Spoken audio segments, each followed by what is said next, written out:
कैसे पढ़ना है, क्योंकि प्रॉब्लम होती देखो, सीरीज आप लोग, राधिका रिमूव हो गई है, एक बार मैसेज कर दो ना ग्रुप में, राधिका वापस से रिज्वाइन कर लेगी। जैसे हम लोगों ने अब तक, हमारे 2 लेक्चर हो चुके हैं, दोनों लेक्चर में सबसे पहले हम लोगों ने क्या पढ़ा था कि हम लोगों को टूल्स हम पढ़ रहे थे, tools for recombinant DNA technology.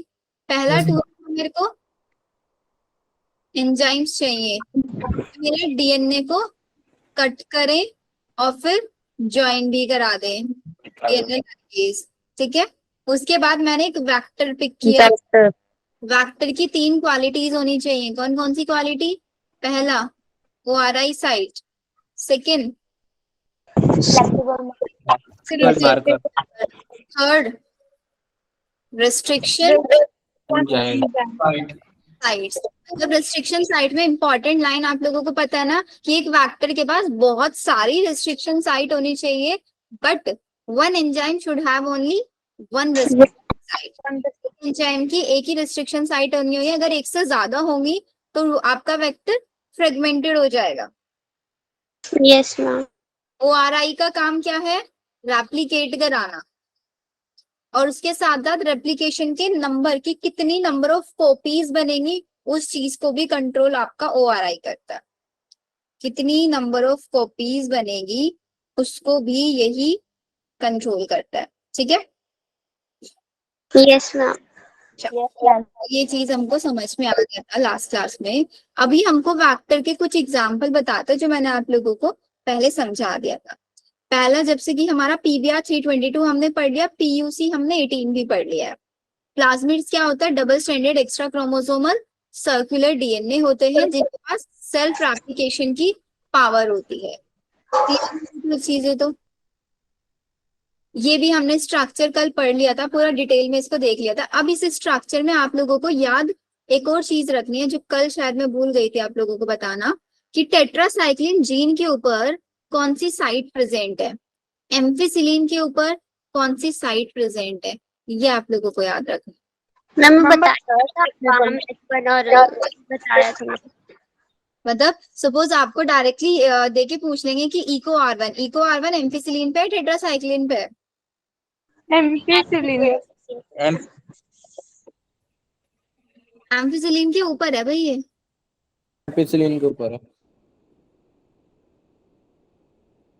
PBU1, PST1, ये है आपके एम्फिसिलिन, ये याद रखना। ROP बहुत इंपॉर्टेंट है, यस मैम। क्वेश्चन आता है इस पे। नेक्स्ट आ जाते हैं हमारे, हम क्या पढ़ रहे हैं? वेक्टर्स पढ़ रहे हैं। तो पहला वेक्टर मैंने आपको PBR 322 बताया, सेकंड PUC 18 बताया। अभी बोल रहे हैं कि भाई हम वेक्टर्स में प्लाज्मिड के अलावा हम वायरसेस को भी यूज कर सकते हैं। डीएनए सर्टेन वायरस, कुछ वायरसेस का डीएनए भी यूज कर सकते हैं हम एक व्हीकल या फिर वेक्टर डीएनए की फॉर्म में। जैसे कि हमारे पास होता है बैक्टीरियोफाज। बैक्टीरियोफाज क्या होता है विवेक बताना, विवेक कल क्लास में एब्सेंट थे ना? विवेक, छाया, कैटलिस्ट। मैं बताऊं? एक सेकेंड बेटा, कैटलिस्ट बैच से ऐसे शिफ्ट होने में अल्फा में कोई फायदा नहीं होगा फिर अगर आप क्लास में एक्टिव नहीं रहोगे तो। मैं बताऊं? सबसे बड़ी चीज होती है क्लास में आना। बताओ नितिका। मैम जो बैक्टीरिया को इन्फेक्ट करे, होते क्या है ये? बैक्टीरिया या वायरस?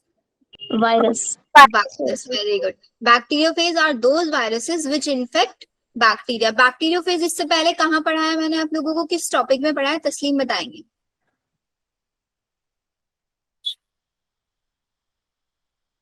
इससे पहले कौन से टॉपिक में पढ़ाया? छोटा सा अगर टॉपिक भी याद है वो भी एक्सप्लेन कर दो, नहीं याद है तो एटलीस्ट टॉपिक बता दो कि यहाँ पढ़ा है, ताकि बच्चों को भी याद आ जाए वो कॉन्सेप्ट भी।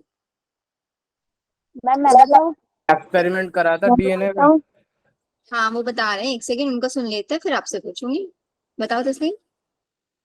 फेक के साथ एक्सपेरिमेंट करा था जेनेटिक मटेरियल को फाइंड करने के लिए। एग्जैक्टली, जेनेटिक मटेरियल को, डीएनए ही जेनेटिक मटेरियल है, इसको प्रूफ करने के लिए हमने इसको बैक्टीरियोफेज को बैक्टीरिया के साथ एक्सपेरिमेंट कराया था।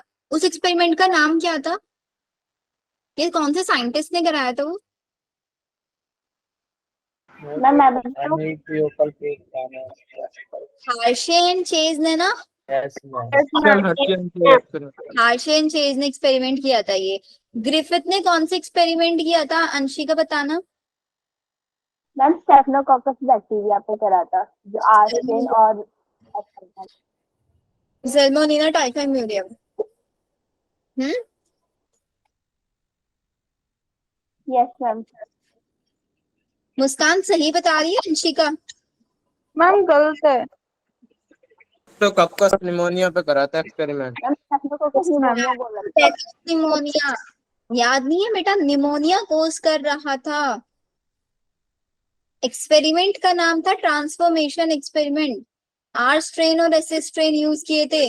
आर स्ट्रेन वायरुलेंट था या नहीं था? नहीं था मैम। मैम नहीं था। एस स्ट्रेन वायरुलेंट था। Yes ma'am. ठीक है, दो कॉन्सेप्ट, ग्रिफिथ एक्सपेरिमेंट फिर ट्रांसफॉर्मेशन, उसी को ट्रांसफॉर्मेशन एक्सपेरिमेंट बोलते हैं। उसके बाद बायोकेमिकल एनालिसिस किया था तीन साइंटिस्ट ने। तीनों साइंटिस्ट का नाम बता नाम बताओ। बताओ। मैकलॉयड, मकाटे, एवरी और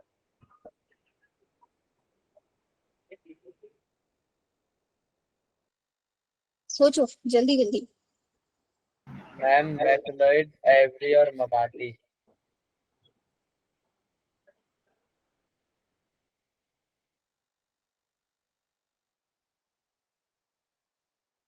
सही है। चलो, तो अब हमें समझ में आ गया बैक्टीरियोफेज मैंने कहाँ कहाँ पे पढ़ा है, मेरे कॉन्सेप्ट भी रिवाइज हो गए वहां से। तो यहीं पे क्या कह रहे हैं भाई, उसी बैक्टीरियोफेज का डीएनए को हम यूज कर सकते हैं एज ए वेक्टर डीएनए। किसके अंदर यूज करेंगे? सपोज ये मेरे पास क्या है, बैक्टीरियोफेज। ये अपना जेनेटिक मटेरियल नेचुरली ट्रांसफर करता है किसकी बॉडी में? बैक्टीरिया की बॉडी। बैक्टीरिया की बॉडी में। और मेरे को जेनेटिक इंजीनियरिंग में यही तो कराना है। वेक्टर का काम क्या है? जेनेटिक मटेरियल या डीएनए को एक जगह से उठा के दूसरी जगह पर ट्रांसफर करना। तो ये काम कर रहा है नहीं कर रहा है बैक्टीरियोफेज? तो दो बैक्टीरियोफेज हम यूज कर सकते हैं, लैम्डा बैक्टीरियोफेज और M13 बैक्टीरियोफेज। अब यहाँ पे एक छोटा सा चीज ये लिख लो, सिंपली लिखना कि अगर मेरे को जीन को ट्रांसफर कराना है बैक्टीरिया बैक्टीरिया की बॉडी में जीन ट्रांसफर कराना है, तो मैं वेक्टर कौन सा यूज करूंगी? बैक्टीरियोफेज। ठीक है, अगर मेरे को जीन ट्रांसफर कराना है एक एनिमल सेल के अंदर, तो मैं कौन सा वेक्टर यूज करूंगी?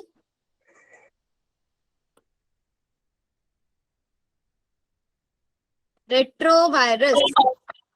अगर मेरे को वेक्टर चाहिए, किसके लिए चाहिए मेरे को? प्लांट सेल के लिए, मतलब प्लांट सेल की बॉडी में ट्रांसफर कराना है जीन, तो वेक्टर यूज करेंगे टाइप्लाज्मिड। याद करो अब इसको जल्दी से मेरे साथ। बैक्टीरिया की बॉडी में ट्रांसफर कराना है बैक्टीरियोफेज, एनिमल की बॉडी में ट्रांसफर कराना है रेट्रोवायरस, और प्लांट की बॉडी में कराना है टाइप्लाज्मिड। तीनों रिपीट करना जुनेद एक बार, तीनों के तीनों। जुनेद, मेरे को दिखाना। जुनेद रिपीट कर रहा है। स्लाइड दिखा दो।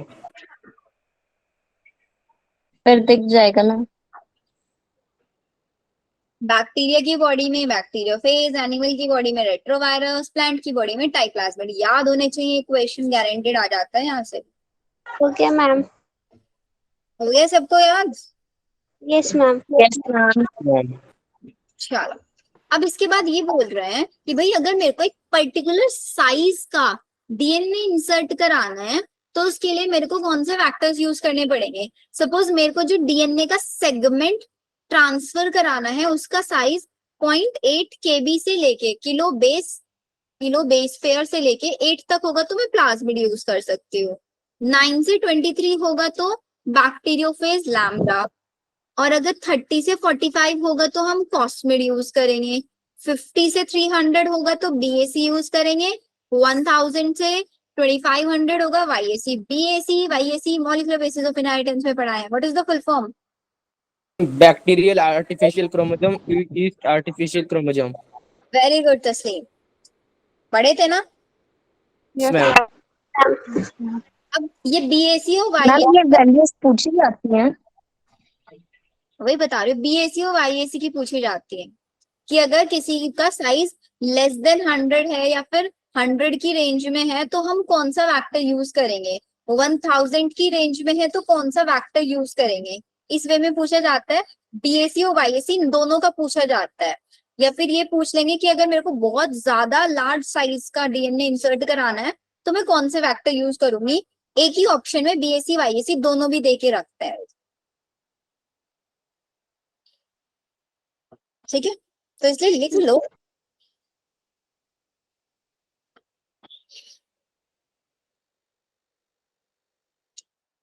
Yes, YAC yeast artificial chromosome, BAC bacterial artificial.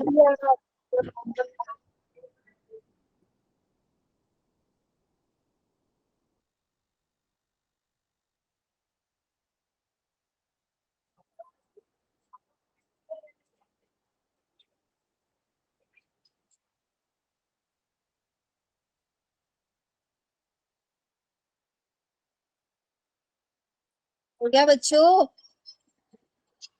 Ma'am. No ma'am. चलिए मैम आप PDF भेज देना, आपने कल भी नहीं भेजी थी. भेज देना आपको. मैंने आप लोगों को लिंक ट्री दे रखा है ना बच्चों, उसमें सब है. मैम जो आप कराते हैं मैं वो भेज दे रहा हूँ, उसमें दे देखिए. मैम जब क्लास में कराते हो ये वाला भेज देना. इसमें ना मैं इधर उधर लिखती हुई ये चीजें थोड़ा स्लाइड के बाहर आ जाती है, स्लाइड के अंदर आ जाता है. इसकी मैम नहीं नहीं मैम, आ जाते हैं PDF में वो. समझ आ जाएगा सब कुछ. Yes ma'am. हाँ मैम आ जाता है समझ में. ठीक है, आज पक्का से भेज रहे हैं. नहीं तो आप लिंक ट्री पे चेक करना, एग्जैक्टली ये स्लाइड्स आपको मिल जाएंगे. मेरे हैंड रिटन नोट में मिल जाएंगे. मैम हो गया. हो गया ना, आगे चलो.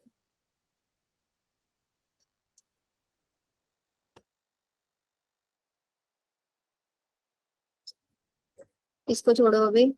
या अब एनसीईआरटी में देखो. अब एनसीईआरटी ने हमको कुछ चीजें बताई हुई है, उसको सिंपली वे में समझता है.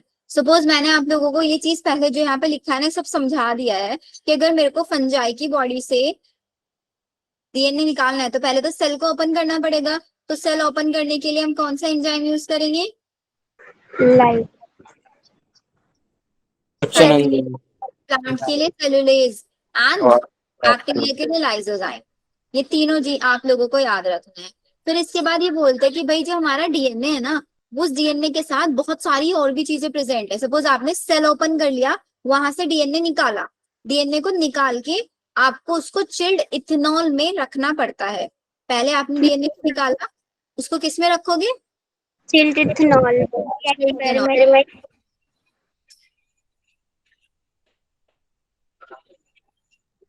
DNA आइसोलेट किया, देन उसको किस में रखा?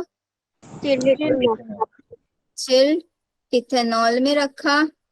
उसके साथ साथ आपने कुछ वहां पे RNase एंजाइम डाल दिया, प्रोटीनेज डाल दिया.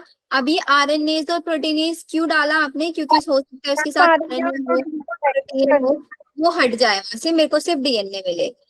ये आपने प्रोसेस कराया. चिल्ड इथेनॉल में मैम चिल्ड इथेनॉल डालना मैम. चिल्ड इथेनॉल में जो DNA होता है थोड़ा प्रेसिपिटेट फॉर्म में आ जाता है, उसको एक्सट्रैक्ट करना इजी हो जाता है. Okay ma'am. जैसे ये एक्सपेरिमेंट आपको दिखाया हुआ है यहाँ पे. टेस्ट ट्यूब में चिल्ड इथेनॉल लिया, उसके अंदर ये DNA डाला हुआ है. अब देखो थोड़ा प्रेसिपिटेट हो गया है. आपने एक स्पून लाइक स्ट्रक्चर लेंगे एंड उससे DNA को आप यहाँ पे निकाल लेंगे, सेपरेट करेंगे. और ये जो प्रोसेस होता है ना, सेपरेशन ऑफ DNA को बाहर निकालने के प्रोसेस को हम बोलते हैं स्पूलिंग. क्वेश्चन आता है ये आपका. मैम ये जो इमेज गिवन है मैम, ये माइक्रोस्कोप देखेगी वैसे नॉर्मल है? कौन से वाला? ये जो इमेज दोनों में से. ये वाला माइक्रोस्कोप में दिखेगा ये आपको, मतलब ज्यादा भी माइक्रोस्कोप में नहीं दिखेगा. यहाँ पे इसके अंदर DNA नहीं दिख रहा आपको, लिक्विड फॉर्म में दिख रहा है. अभी लिक्विड फॉर्म में दिख रहा है. लिक्विड आपको आईज से दिख जाएगा, लेकिन इसके अंदर DNA नहीं दिखेगा. ओके मैम इसके अंदर सोप सोल्यूशन भी तो डालते हैं। सॉप सोल्यूशन क्यों डालते हैं? क्योंकि मैम सेल वॉल को ब्रेक करने के लिए। तो सेल वॉल को ब्रेक करने के लिए डालते हैं। और सॉप सोल्यूशन कैसा होता है? जनरली बेसिक इन नेचर होता है, एसिडिक इन नेचर होता है। मैम बेसिक होता है। बेसिक तो उसको थोड़ा न्यूट्रलाइज भी करके रखता है। यस स्पूलिंग प्रोसेस समझ में आ गया? क्वेश्चन आता है स्पूलिंग पे, what is spooling? The process of removal of DNA from the chilled ethanol। पढ़ के देखो अब इसको क्या लिखता है ये हमारा। You know that genes are located on long molecule of DNA intertwined with proteins such as histone। ये भी हम पहले पढ़ चुके हैं कि डीएनए जो होता है हिस्टोन प्रोटीन पर होता है और उसके अंदर आरएनए भी होता है। तो आरएनए को हम रिमूव करेंगे आरएनए मतलब राइबो न्यूक्लियस की हेल्प से, प्रोटीन को प्रोटीएज की हेल्प से। बाकी जो दूसरे मॉलिक्यूल्स है हम उनको अदर ट्रीटमेंट से रिमूव कर सकते हैं। प्योरिफाइड डीएनए को हम प्रेसिपिटेट की फॉर्म में सेपरेट करेंगे out after the addition of chilled ethanol. उसके अंदर चिल्ड इथेनॉल डाल के, चिल्ड इथेनॉल में जैसे ही डालेंगे हमको एक सस्पेंशन के जैसे दिखाई देने लग जाएगा, फाइन थ्रेड्स दिखाई देंगे। क्लियर इतना? यस मैम यस मैम फिर बोलते हैं कि cutting of DNA specific location. ये भी मैंने आप लोगों को पहले ही बता दिया कि डीएनए को एक स्पेसिफिक लोकेशन से कट करने के लिए हम कौन सा एंजाइम यूज करेंगे?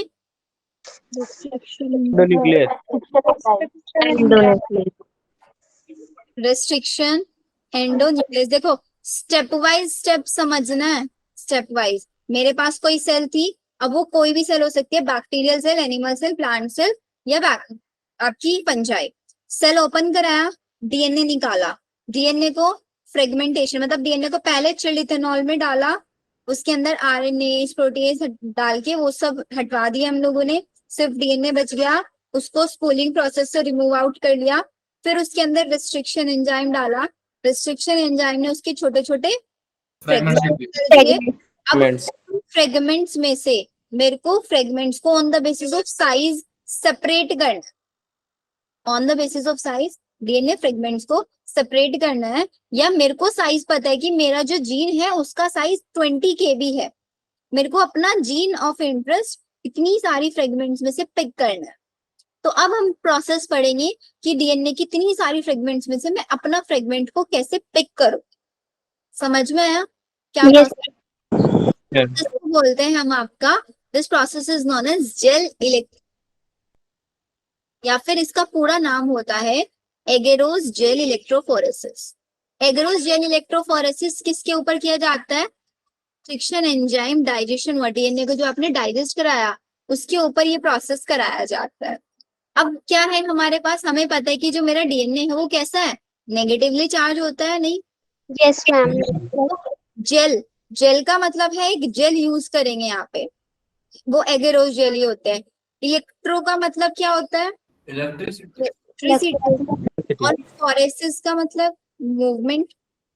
तो मतलब हम यहाँ पे इलेक्ट्रिसिटी की प्रेजेंस में डीएनए फ्रेगमेंट्स को मूव कराएंगे। अब डीएनए फ्रेगमेंट मूव कैसे कर सकता है?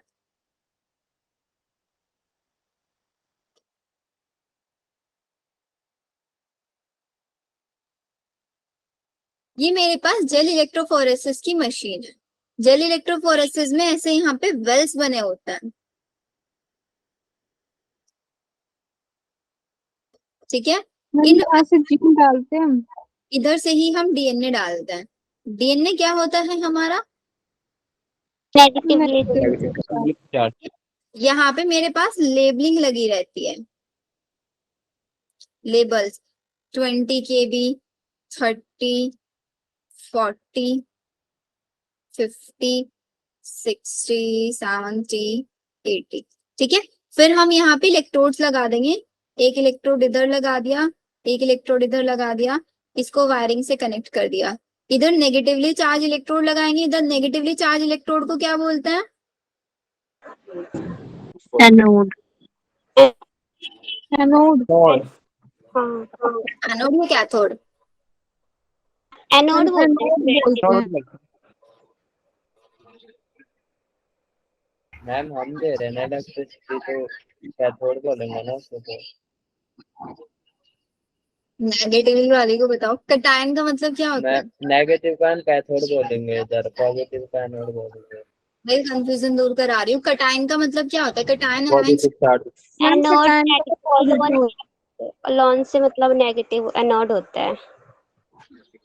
मैम नोड पे एलोन भाई वो एनोड भाई इलेक्ट्रोकेमिकल उसका लिए होता है, मैम इसमें जब इलेक्ट्रोकेमिकल किसी को कलर। पास कर रहे हैं ना मैम, तो अपोजिट हो जाएगा मैम। यस मैम, अपोजिट होगा। पॉजिटिव चार्ज होता है, नेगेटिवली चार्ज होता है।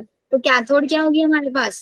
कैथोड हो जाएगी नेगेटिवली, ठीक है, अपोजिट होता है। कटायंस और अनायंस से याद रख लिया करो, कटायंस अनायंस से याद रहते होंगे, केमिस्ट्री में बहुत पढ़ा होगा। कटायंस पॉजिटिव, तो इलेक्ट्रो में पढ़ा था, नेगेटिव पे एनोड होता है। मैम लेकिन इलेक्ट्रिसिटी पास करने में मैम अपोजिट होता है। मैम वो नेगेटिव तब होता है जब हम, मैम जो बैटरी होती है वो इलेक्ट्रिसिटी बना रही होती है, जब हम देते हैं तब वो नेगेटिव हो जाता है तब।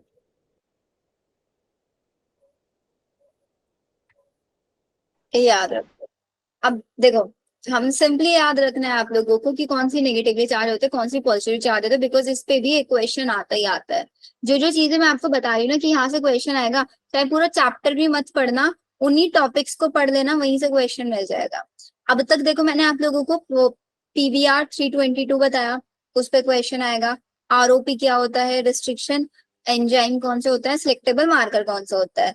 फिर जब सिलेक्टेबल मार्कर बताए थे, उस पे एक क्वेश्चन मिल जाता है कभी कभी कि अगर दोनों के दोनों में लाइव है, एम्फिसिलिन में भी टेट्रासाइक्लिन में भी, तो इसका मतलब वो नॉन रिकॉम्बिनेंट है, यहाँ पे क्वेश्चन आ जाता है।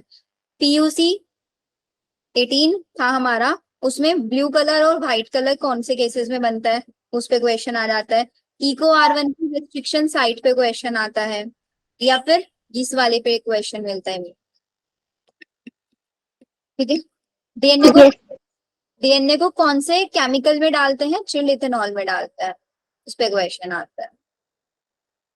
अब यहाँ पे क्या है, डीएनए नेगेटिवली चार्ज है, और मैंने नेगेटिवली चार्ज को किधर से डाला, नेगेटिव इलेक्ट्रोड के पास डाला।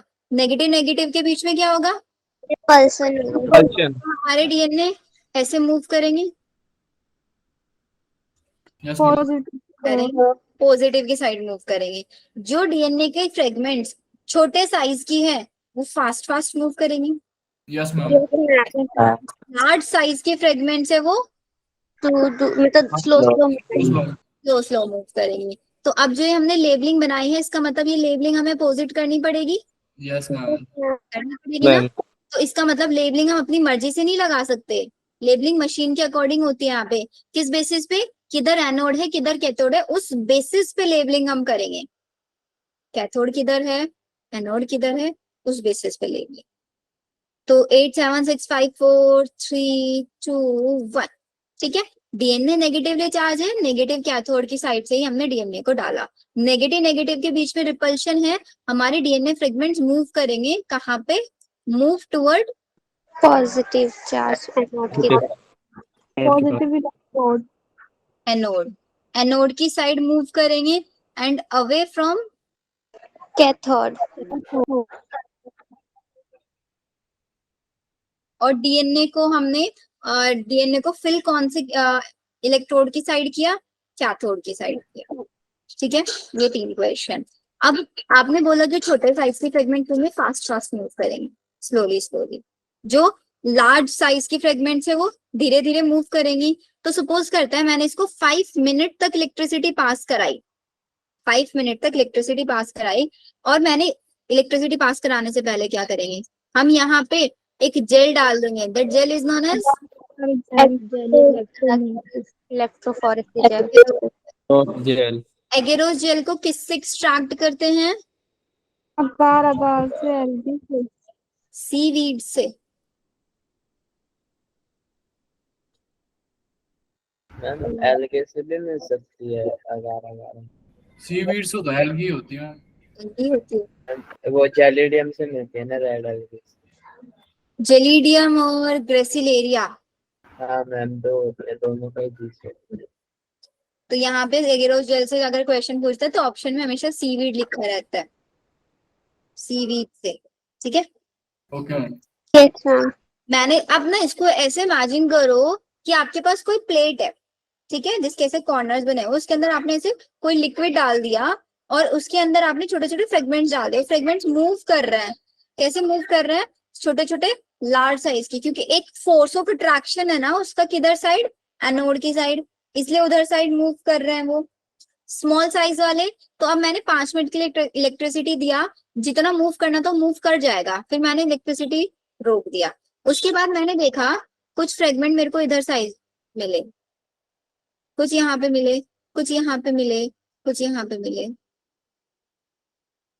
ऐसे मेरे को फ्रेगमेंट्स मिले। तो इससे मेरे को पता चल गया कि जो एनोड की साइड है वो फ्रेगमेंट्स वो हैं जिनका सबसे स्मॉल साइज है, और सबसे ऊपर की साइड फ्रेगमेंट जो सबसे ऊपर दिख रहा है वो 80 वाली रेंज में, वो है उसका सबसे हाईएस्ट साइज है। ठीक है, ये हुआ। अब सपोज करते हैं कि मेरे को किसी ने बोल दिया कि भाई पूरा डीएनए दिया था और मेरे को ये बोला था कि इस डीएनए में से आप मेरे को एक 40 केबी का फ्रेगमेंट पिक करके दे दो, 40 केबी का। तो 40 केबी के आगे जो रुका हुआ होगा मैं उसको उठाऊंगी यहाँ से, इसको बोलते हैं इल्यूजन।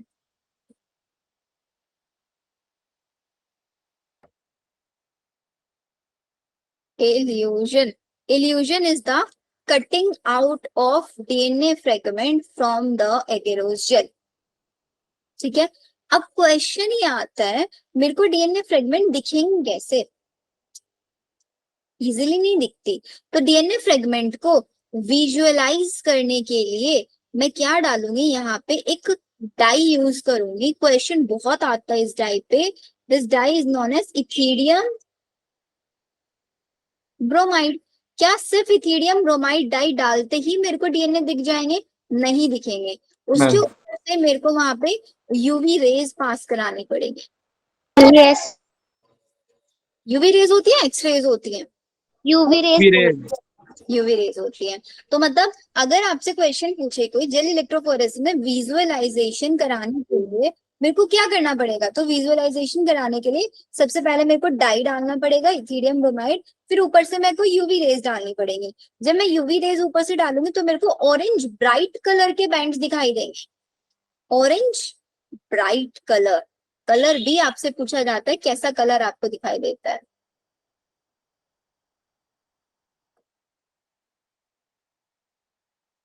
और जो इथीडियम ब्रोमाइड होती है ना, थोड़ा पर्पलिश कलर की डाई होती है ये। फिर से रिकैप कराऊं, क्या क्या बताया? मैम फिर ये ऑरेंज कैसे आता है? यूवी रेज में ऑरेंज कलर की दिखाई देती हैं ये बैंड्स, पूरे पर्पल। अगर डाई ही पर्पल होगी तो कैसे दिखाई देंगे, क्योंकि पूरी डाई तो इस एग्रो जेल पे फैल गई होगी ना, वो डीएनए फ्रेगमेंट दिखाई देते हैं हमको ऑरेंज ब्राइट कलर के डीएनए फ्रेगमेंट्स। ठीक है, अब पहला क्वेश्चन तो मेरा ये था कि अगर मेरे को साइज के बेसिस पे पिक करना है कि भाई मेरा 40 केबी का साइज है, तो मैं उस लेबलिंग के आगे से उसको इल्यूट आउट कर लूंगी। Illusion, removal, orange bright colour का दिख गया, सेपरेट आउट कर लिया। ये जेल, अब इसको बोलते हैं cutting out of DNA fragment from agarose gel. Cutting out word use करता है, उससे हमको पता चलता है ये जेल पहले लिक्विड होता है, धीरे धीरे धीरे धीरे सॉलिडिफाई होने लग जाती है, सॉलिड बन जाती है बाद में पूरी। अगर आप लोग लैब में कभी इलेक्ट्रोफोरेसिस करोगे आपको पता चलेगा।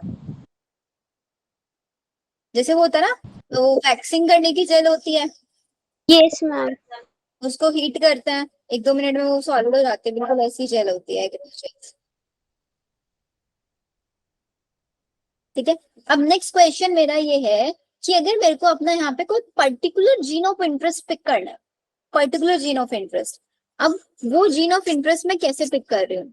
अब याद करो हम लोगों ने डीएनए फिंगरप्रिंटिंग याद है सबको? क्या था?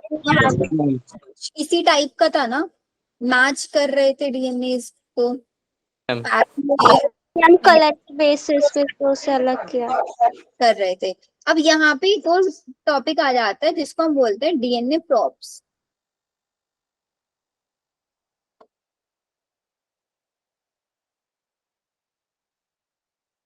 डीएनए प्रॉप्स, अब सपोज करते हैं मेरे को किसी ने बोला, मतलब मेरे को पूरा डीएनए दिया हुआ है, जैसे कि सब हमने ह्यूमन जीनोम प्रोजेक्ट में पूरा डीएनए सीक्वेंस पता लगा लिया था, नहीं पता लगा लिया था हमने? Yes. जीन पता लगा लिए थे। अब सबको पता है कि भाई ये जीन है, इस जीन की ये सीक्वेंस है, अब किसी ने आपको बोला कि आपको जीन ऑफ इंटरेस्ट निकालना है, तो आपको जीन ऑफ इंटरेस्ट की सीक्वेंस बता रहा है कि भाई आपकी जो जीन ऑफ इंटरेस्ट की सीक्वेंस है वो ये है।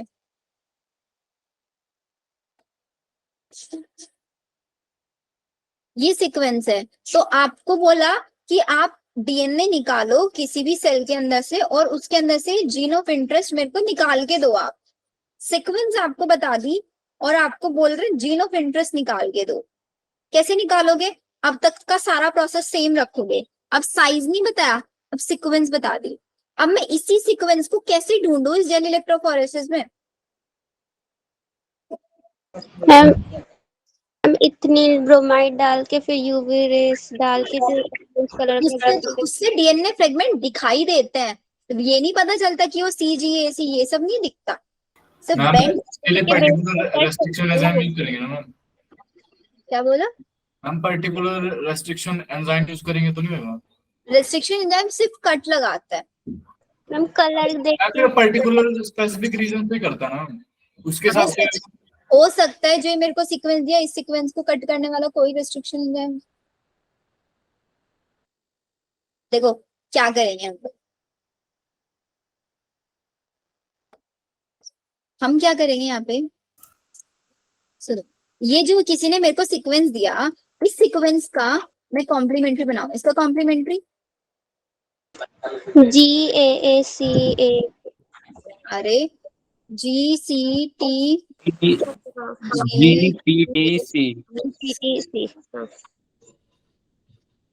ये बनवा लिया मैंने। जो मेरे को सीक्वेंस दिया उसका कॉम्प्लीमेंट्री, और इसको बना दिया क्या, रेडियो लेबल।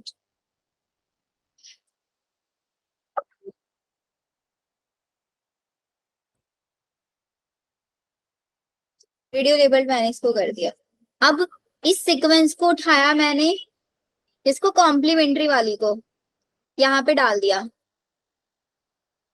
अब ये सीक्वेंस को इसका कॉम्प्लीमेंट्री जहां भी दिखेगा ये वहां जाके बाइंड कर जाएगी।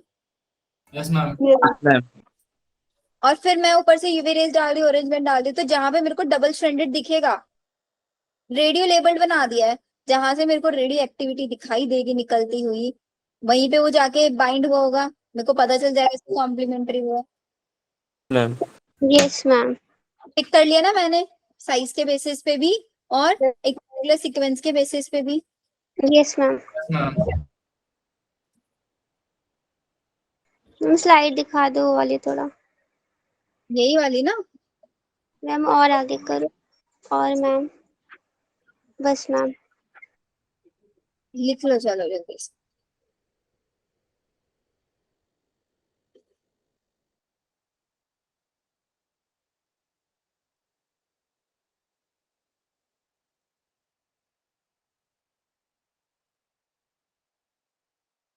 हो गया मैम। सबको हो गया? Ma'am yes ma'am.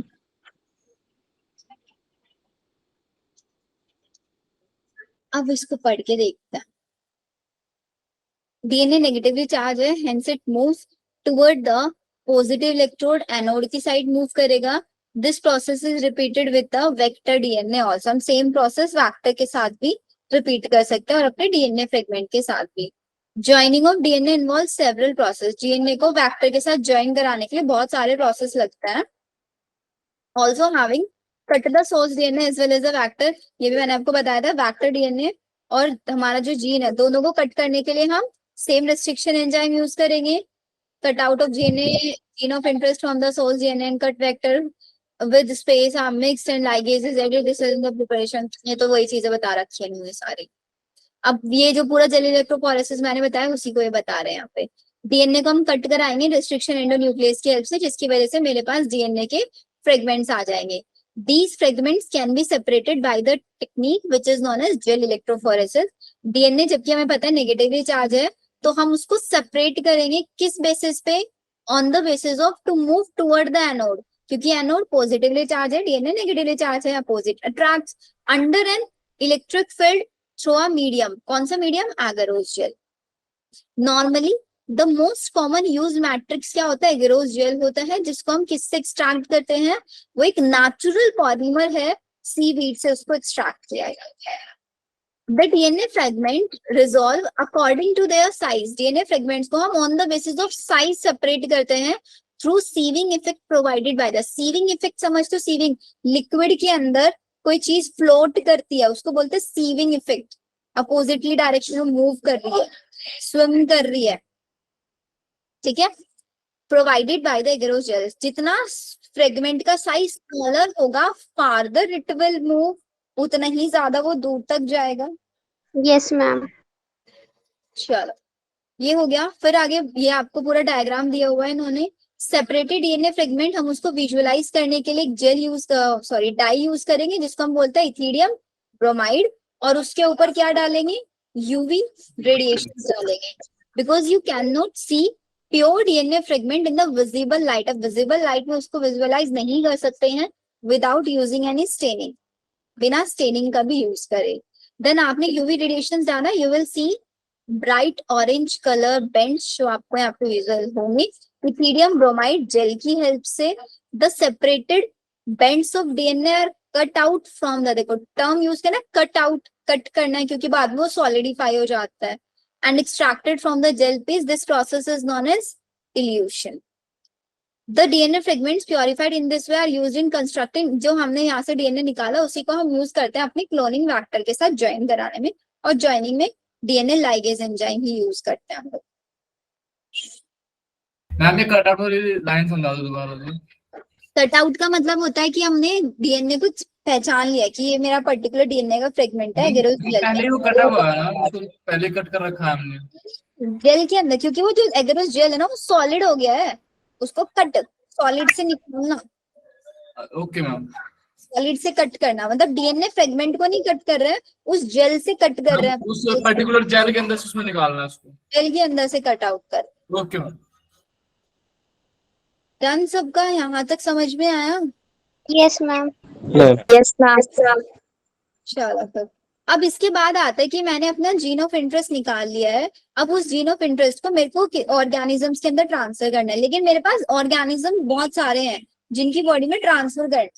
तो मैं क्या करूंगी, उस जीन ऑफ इंटरेस्ट का एक प्रोसेस तो मैंने पढ़ा था नेचुरल क्लोनिंग प्रोसेस, उस जीन ऑफ इंटरेस्ट को प्लाज्मिड के साथ इंटरप्ट करा दो और उसको इकोलाई की बॉडी में ट्रांसफर करा दो। जैसे जैसे इकोलाई मल्टीप्लाई करेगा आपका जीन ऑफ इंटरेस्ट भी मल्टीप्लाई करेगा, आपके पास बहुत सारी नंबर ऑफ कॉपीज बन के आ जाएंगी। वो एक नेचुरल मेथड था जो टाइम कंज्यूमिंग था, लेकिन अब मेरे को टाइम नहीं ज्यादा वेस्ट करना है, मेरे को एक साथ बहुत सारी कॉपीज चाहिए अपने जीन ऑफ इंटरेस्ट की। तो मैं अब यहाँ पे मशीन यूज करूंगी पीसीआर, पॉलीमरेज चेन रिएक्शन। आया समझ में पीसीआर क्यों यूज कर रहे हैं? Yes ma'am. पीसीआर जो हमारी टेक्निक है ये किसने दिया था, क्वेश्चन पूछा जाता है, कैरी म्यूलिस साइंटिस्ट ने दिया था 1983 में, जिसके लिए इनको नोबेल प्राइज भी मिला था। सिंपली यहाँ पे क्या करना है, आपको पीसीआर में 2 या 3 चीजें हैं जो याद रखनी है। पहली चीज, पॉलीमरेज एंजाइम का काम क्या होता है, पॉलीमराइजेशन कराना। वो याद करो, डीएनए से आरएनए बनवा रहे हैं, कौन से एंजाइम यूज करते हैं?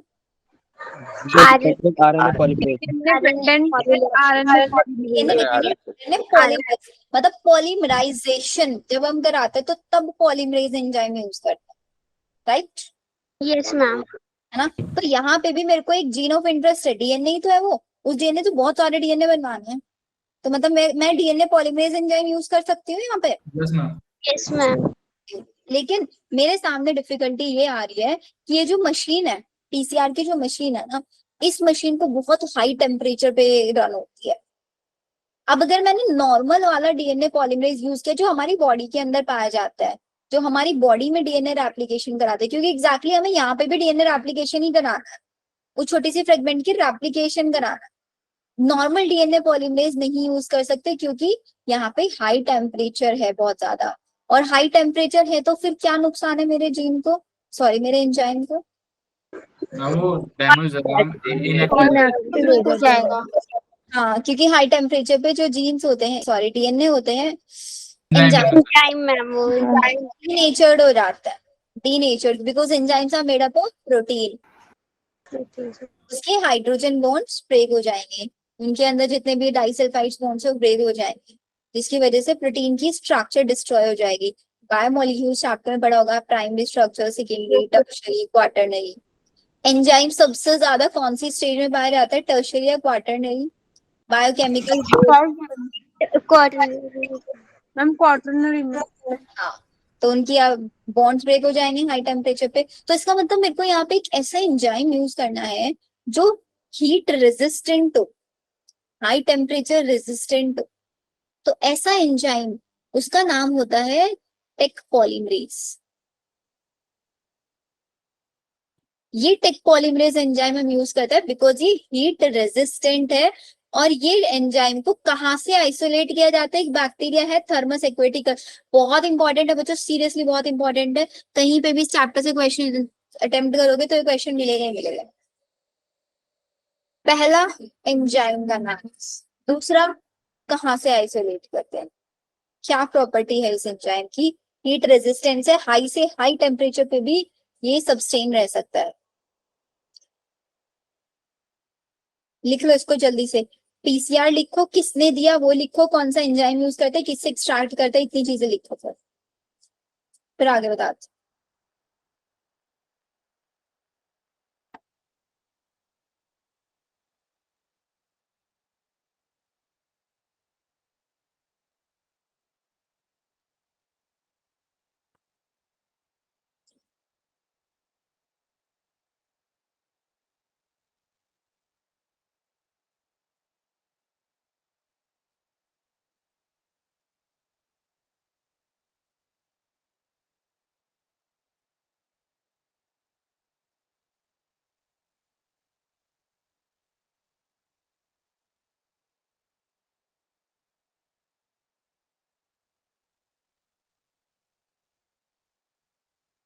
हो गया?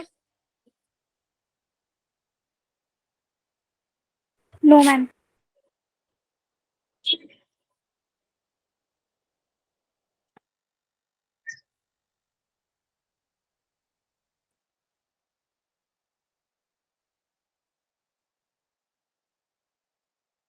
हो गया मैम। चलो,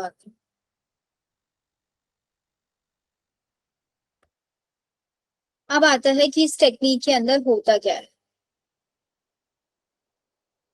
डीएनए एप्लीकेशन प्रोसेस सबको याद है? Yes ma'am, yes.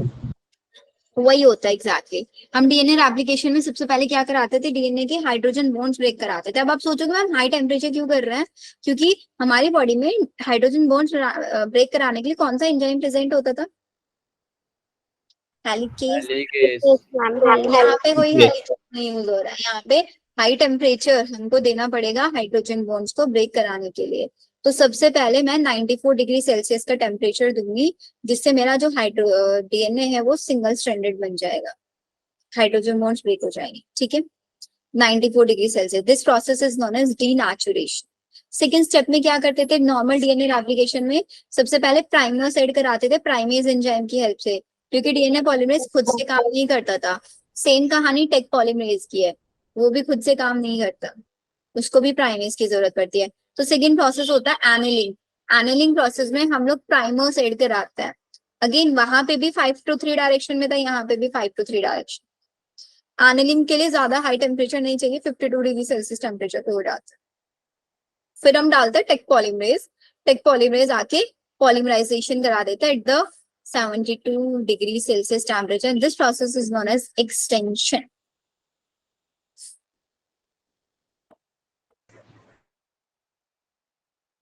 इस छोटा सा रफली डायग्राम बना लो। टेम्परेचर बहुत इंपॉर्टेंट है और प्रोसेस पे क्वेश्चन आता है कि फर्स्ट स्टेप कौन सा होता है, सेकंड कौन सा होता है, थर्ड कौन सा होता है। पहला denaturation, second annealing, third is extension. Series में पूछ लेते हैं। मैम हो गया। हो गया? अब पूरा पीसीआर मेरे को कौन एक्सप्लेन करेगा, पूरा पीसीआर?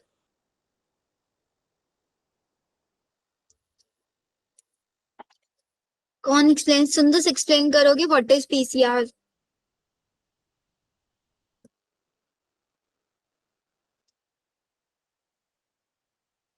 सुंदस, छाया,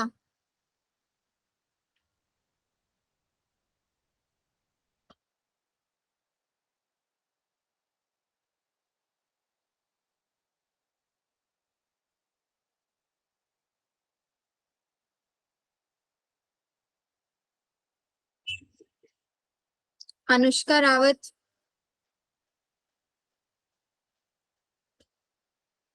जुनेद। बस इसे बता दो।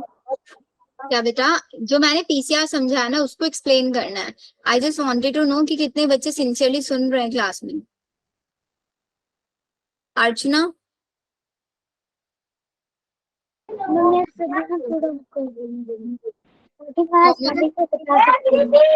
बताओ अर्चना बताओ। मैम जो पीसीआर है वो पॉलीमरेज चेन रिएक्शन होता है जिसमें मल्टीपल कॉपी बनाई जाती हैं जीनोम की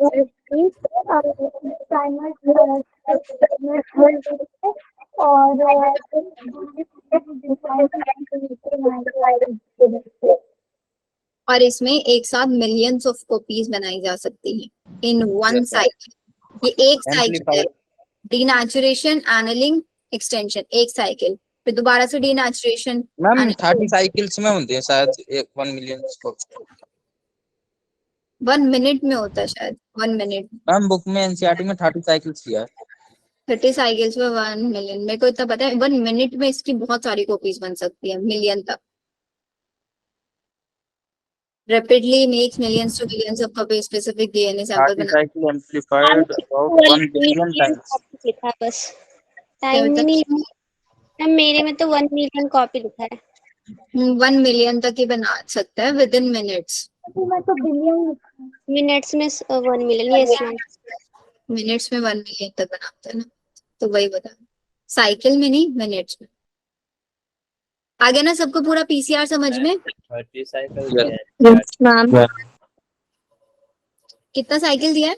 मैम एनसीईआरटी में लिखा है अगर 30 साइकिल रिपीट होती 30 साइकिल दिया है। 1 मिलियन डबल मतलब 1 मिलियन टाइम हो जाता है। मेरी बुक में तो नहीं दिया है मैम, मेरी बुक में तो बस दिया मिनट्स में 1 मिलियन कॉपीज बस। मैंने नई वाली हो नई वाली में दे रखा होगा बिकॉज मैंने भी ना मिनट्स का ही पढ़ा है। लिख लो ना वहीं पे, 30 cycles is equals to 1 million copies.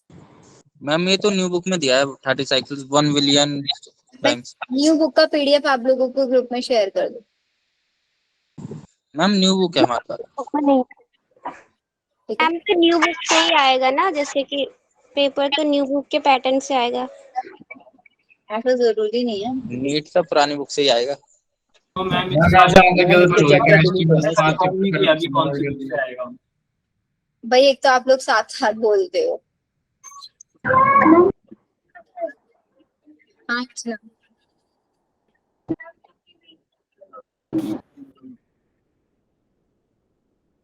चलो देखो, इतनी चीजें हम लोगों को समझ में आ गई कि हम लोगों ने डीएनए को सेल से निकाल भी लिया, फ्रेगमेंट्स भी करा लिए, उसमें से अपना स्पेसिफिक फ्रेगमेंट भी पिक कर लिया, उसको एम्पलीफाई भी करा लिया। अब एम्पलीफाई कराने के बाद नेक्स्ट स्टेप क्या बच जाता है, उसको ले जाके वेक्टर से, वेक्टर भी मैंने सेलेक्ट कर लिया, तीनों प्रॉपर्टीज चेक करके ORI साइट, सिलेक्टेबल मार्कर और रेस्ट्रिक्शन एंजाइम्स। साइट, इन तीनों को देख के मैंने वेक्टर भी सिलेक्ट कर लिया और मेरे जीन ऑफ इंटरेस्ट भी आ गया, दोनों को ज्वाइन करा दिया। कौन से एंजाइम से? लाइगेज एंजाइम से। अब बात आती है कि इस वेक्टर को होस्ट की बॉडी में ट्रांसफर, वेक्टर नहीं अब इसको रिकॉम्बिनेंट डीएनए बोलेंगे, रिकॉम्बिनेंट डीएनए को होस्ट की बॉडी में ट्रांसफर कराना है। अगर मेरा होस्ट है एनिमल सेल तो कि कौन सा वेक्टर यूज करूंगी मैं? वायरस। अगर मेरा बैक्टीरिया है तो कौन सा यूज करूंगी? बैक्टीरिया 5। और कौन सा होता है? अगर प्लांट है तो? अब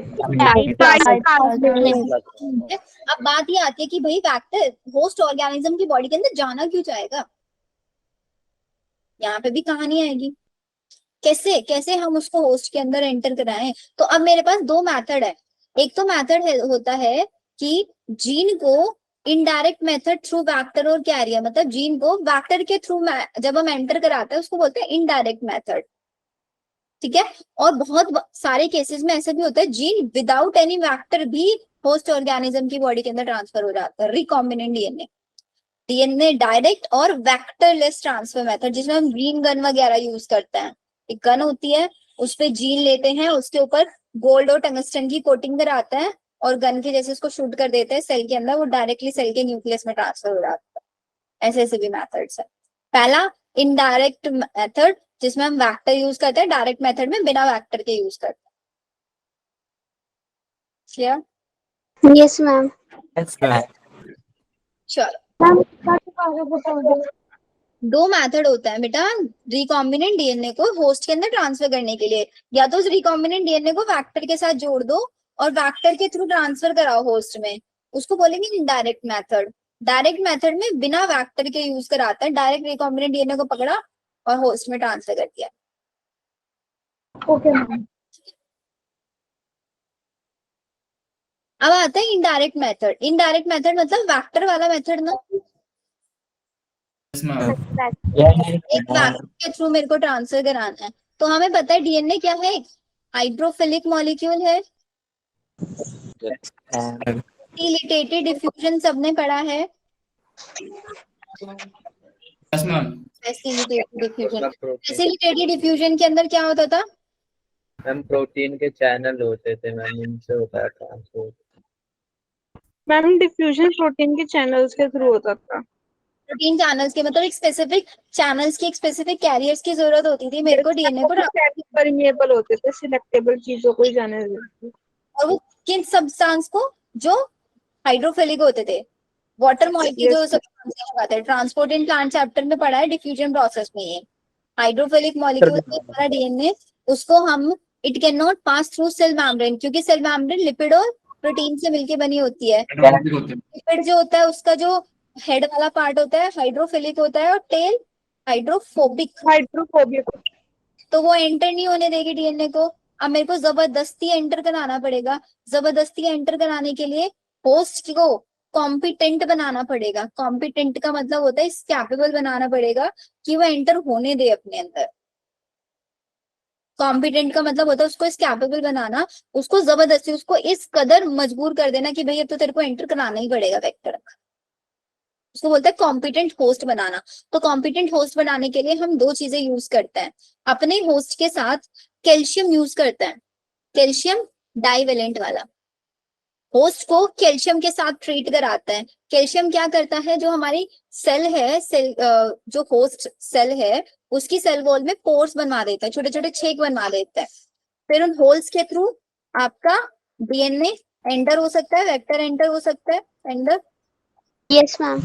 या फिर सेकंड मेथड हम यहाँ करते हैं हीट शॉक मेथड यूज करते हैं। पहला मेथड कैल्शियम डाइवेलेंट कोई भी आयन यूज कर लो, जैसे कि कैल्शियम यूज करता है। डाइवेलेंट आयन क्या यूज करता है, आपका पोर्स बनवा देता है सेल मेम्ब्रेन में, सेल वॉल में, जिसकी वजह से वो पोर्स हो जाता है एंड देन डीएनए एंटर हो जाता है। फिर नेक्स्ट आता है कि हमारा heat shock method. Heat shock method में हम वहां पे अपने होस्ट सेल को पहले तो एक हाई टेम्परेचर पे रखता है 42 डिग्री सेल्सियस पे, फिर उसको आइस पे रखता है, होट पे रखता है, आइस पे रखता है, जिसकी वजह से उसकी जो सेल मेम्ब्रेन है ना, सेल मेम्ब्रेन ऐसे समझो उसकी इम्यूनिटी बहुत ज्यादा वीक हो जाती है, और फिर कोई भी डीएनए लेके आओ डायरेक्टली उसके अंदर एंटर हो जाए। दो मेथड, डाइवेलेंट कैल्शियम वाला, second heat shock method. 42 degree Celsius temperature पूछा जाता है, एग्जैक्टली 42 डिग्री सेल्सियस, और फिर उसको आइस में रखा, जिसकी वजह से हमारा बैक्टीरिया रिकॉम्बिनेंट डीएनए को इजीली ले लेता है।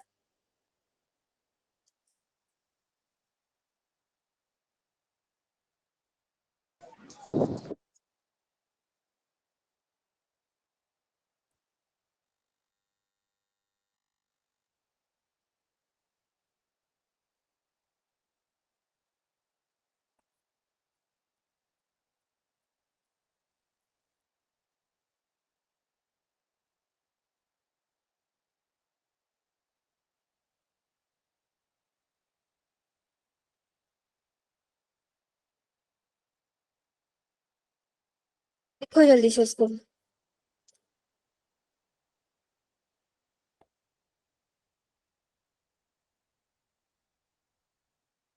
नेक्स्ट तो टाइप प्लाज्मिड वाला रह गया है। मैम बैक स्लाइड कर। हाँ,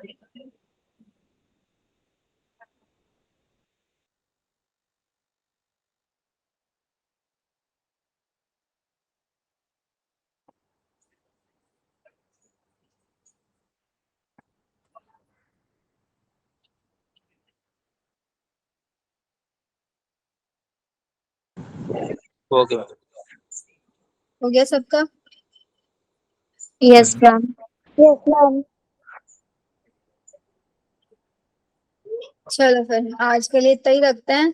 कल आई गेस चैप्टर ये फिनिश हो जाना चाहिए, क्योंकि अब इसमें ना सिर्फ प्लांट सेल वाला टॉपिक बच गया है छोटा सा, और जीन ट्रांसफर इन एनिमल। एक दो टॉपिक बच गए हैं, बट उसके बाद आप लोगों को ना मैं साथ साथ एनसीईआरटी भी कराऊंगी इसका, और ये एप्लीकेशन वाला चैप्टर भी कंबाइन वे में ही पढ़ेंगे। बट याद रखना बच्चों, जितना भी पढ़ाती जा रही हूँ उसको रिवाइज करते रहना, साथ साथ भूलना नहीं यस मैम।